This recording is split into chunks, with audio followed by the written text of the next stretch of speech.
Child sexual abuse, child pornography, pedophile. Stephen Moore from Customs. The headlines are always shocking, and so are the statistics. Last year, 45 million images and videos of children being sexually abused were found online by authorities worldwide. It's worse than you can imagine. New Zealand is not immune. 1,358 explicit images and videos of children were shared from our shores to pedophiles around the world in 2018. We still see things that we can't believe that a human being can do that to another human being, let alone a child. Detective Senior Sergeant John Michael leads police's covert online team. His job is finding sex offenders and rescuing children from their grasp. Funny, hard, weird, hard. He told us the pedophile's new playground is the very same place where kids hang out. Every social media platform, network, gaming site that allows interaction between people, where there are children, there are child sex offenders there, 100%. For authorities, the problem is threefold. There are those who access these illegal images. Then there are those who make them by convincing children to send explicit pictures of themselves over the internet. And then there are those who go further, by meeting up with children in person to abuse them.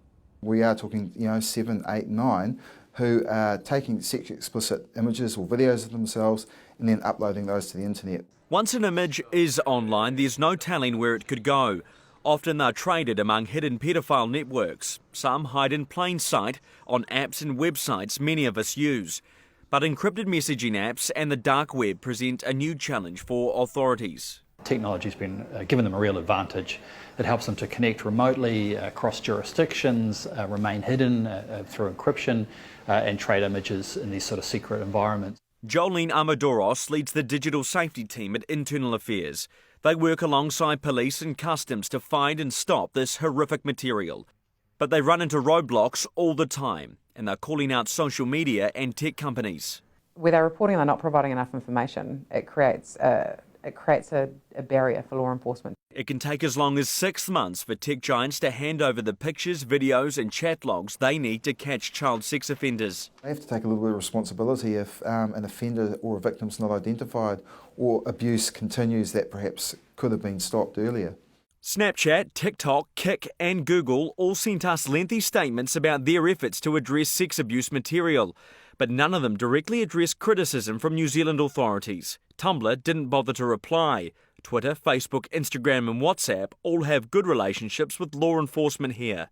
Companies need to think about this from the perspective of the child. Stopping offenders quickly is not the only reason authorities need the information.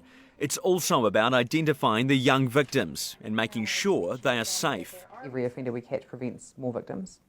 And every victim we identify and remove from harm, whether that be in New Zealand or through other mechanisms with other countries, is important. In New Zealand alone, the number of victims is near impossible to quantify because many simply don't tell anyone. But it's more than you might think. Thousands. Thousands of New Zealand kids. Oh, without a doubt, yeah. At risk all the time. And there's a message tonight to any paedophile who might be watching. We will catch up with you. It may not be today, it may not be next week or next month, but eventually we'll get to you and then you'll face the consequences. Consequences that could stop another Kiwi kid becoming another victim.